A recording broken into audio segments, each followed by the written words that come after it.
आज की वीडियो में हम लोग सीखने वाले हैं कि किसी भी कॉम्प्लेक्स कंपाउंड का कोऑर्डिनेशन नंबर और ऑक्सीडेशन स्टेट इसको कैसे निकाल सकते हैं। तो देखो, सबसे पहले हम लोग सीखते हैं कि ऑक्सीडेशन स्टेट को कैसे निकाला जाए। तो जो आपका सेंट्रल मेटल एटम यहाँ पे कौन है, निकल। तो निकल का हमें निकालना ऑक्सीडेशन स्टेट। इसका ऑक्सीडेशन स्टेट निकालना होता है, इसको हम मानते हैं एक्स। तो Ni को हम लोग मान लेंगे एक्स।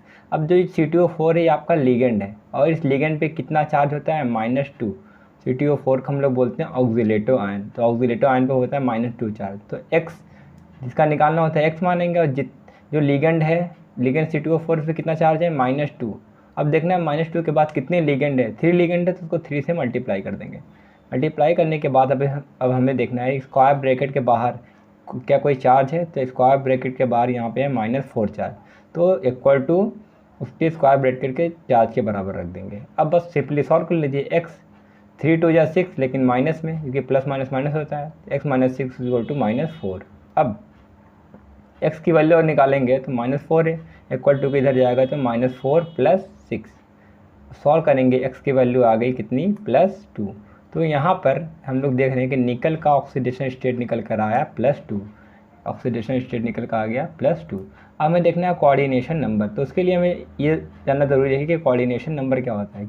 कोऑर्डिनेशन नंबर क्या होता है, कोई भी जो आपका मेटल होता है ये लिगेंड के कितने डोनर एटम से अटैच है। तो आपका जो C2O4 होता है तो उसको हम लिख सकते हैं C2O4 पे 2 -4। तो ऑक्सीलेटो आयन पे आप होता है 2 डोनर एटम। तो एक ऑक्सीलेटो आयन पे कितने डोनर एटम होते हैं, 2। तो कितने ऑक्सीलेटो आयन है यहाँ पे, 3 ना। तो 3 ऑक्सीलेटो आयन पे हो जाएगा 2 × 3 donor atom, that is 6 donor atom. तो मेटल जितने डोनर एटम से अटैच होता है उसी को बोलते हैं कोऑर्डिनेशन नंबर। तो यहाँ पर मेटल आपका 6 डोनर एटम से अटैच है तो इसका कोऑर्डिनेशन नंबर हो जाएगा 6। यही इसका आंसर है। तो इस कॉम्प्लेक्स का ऑक्सीडेशन स्टेट निकल कर आ गया कितना, +2, और इसका कोऑर्डिनेशन नंबर निकल कर आ गया 6। यही इसका आंसर है। अब अगला हमें निकालना है PtEn का होल ट्वाइस Cl2। इसका हमें निकालना है आपका कोऑर्डिनेशन नंबर और ऑक्सीडेशन स्टेट। तो देखो, पहले ऑक्सीडेशन स्टेट निकालते हैं। प्लेटिनम का यहाँ पर ऑक्सीडेशन स्टेट निकालना है ना। तो जिसका ऑक्सीडेशन स्टेट निकालना होता है इसे हम क्या मानते हैं, x मानते हैं। अब देखते हैं जो लिगेंड पे कितना चार्ज होगा उसी हिसाब से उसका ऑक्सीडेशन स्टेट निकलेगा। तो EN को बोलते हैं इथिलीन डाइअमीन। इस पे होता है 0 चार्ज क्योंकि ये आपका है न्यूट्रल लिगेंड। और क्लोरीन पे होता है -1 चार्ज ना। तो इन दोनों के चार्ज के हिसाब से हम इसका ऑक्सीडेशन स्टेट निकालते हैं। तो जो आपका x है, x के बाद हम देखना है EN पे कितना चार्ज होता है, 0 चार्ज। और EN के कितने मॉलिक्यूल है, 2। तो 0 × 2। उसके बाद Cl पे कितना चार्ज होता है, -1। और -1 और कितने Cl आइटम है, 2। यहाँ पे आपके Cl को अब देखिए स्क्वायर ब्रैकेट के बाहर क्या कोई चार्ज है, नहीं है ना। तो 0 के बराबर रखते हैं। अब x 2 × 0 हो जाएगा आपका 0, और 2 1 या 2, लेकिन माइनस में, बराबर 2। x की वैल्यू अगर यहाँ से निकालेंगे तो आ जाएगा +2।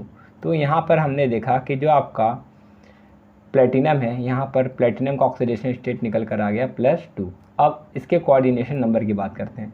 देखते हैं कि जो आपका सेंट्रल मेटल एटम है यानी प्लेटिनम कितने डोनर एटम से अटैच है। देखिए, आपका जो इथिलीन डाइअमीन है ये आपका होता है बाइडेंटल लिगेंड, यानी ये एक मॉलिक्यूल में आपका 2 डोनर एटम होते हैं। इतना एक मॉलिक्यूल में कितने डोनर एटम होते हैं, 2। तो EN के कितने मॉलिक्यूल हैं यहाँ पे, 2 पे। तो 2 EN के मॉलिक्यूल में कितने डोनर एटम होंगे, 2 × 2 = 4 डोनर एटम ना। क्लोरीन की बात करते हैं। तो क्लोरीन में कि एक डोनर एटम होते हैं। तो एक क्लोरीन में एक डोनर एटम है तो 2 क्लोरीन में कितने हो जाएंगे, 1 × 2 = 2 डोनर एटम ना।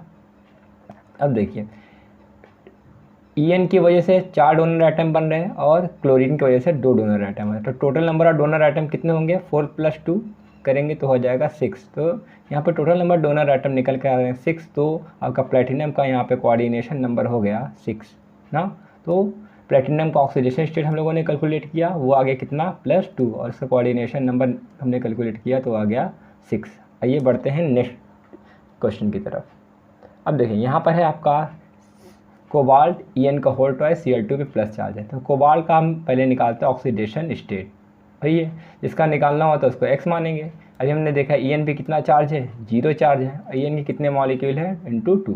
अब क्लोरीन पे कितना चार्ज होता है, -1। कितने क्लोरीन के आइटम है, × 2 बराबर। अब स्क्वायर ब्रैकेट के बाहर कितना चार्ज है, प्लस का मतलब कितना चार्ज है, +1। उसको कैलकुलेट कर लीजिए। x 2 जीरो जा 0, 2 1 जा 2 लेकिन माइनस में इज इक्वल टू +1। अब x इज इक्वल टू -2 को इधर लेकर जाएंगे तो +2 हो जाएगा, तो +1 पहले से और +2, 1 + 2 कितना हो गया +3। तो यहाँ पर आपका x यानी कि प्लेटिनम का ऑक्सीडेशन स्टेट निकल कर आ गया, सॉरी कॉपर का ऑक्सीडेशन स्टेट निकल कर आ गया +3। अब इसके कोऑर्डिनेशन नंबर की बात करेंगे तो जो En आपका होता है बाइडेंटल लिगेंड होता है ना, तो आपका En बाइडेंटल लिगेंड है। En आपका है बाइडेंटल यानी कि इसके पास 2 डोनर एटम है, तो 2 En के पास कितने डोनर एटम होंगे 2 × 2 = 4 डोनर एटम। क्लोरीन आपका है मोनोडेंटेट यानी कि इसके पास 1 डोनर एटम होते हैं, तो 2 क्लोरीन है तो कितना हो जाएगा आपका 2 डोनर एटम। तो 4 डोनर एटम En की वजह से, 2 डोनर एटम क्लोरीन की वजह से, 4 + 2 ये दोनों मिलाकर कितना आ गया 6। तो कोऑर्डिनेशन नंबर इसका निकल कर आ गया +6 और ऑक्सीडेशन स्टेट आ गया है आपका +3। यही इसका आंसर है।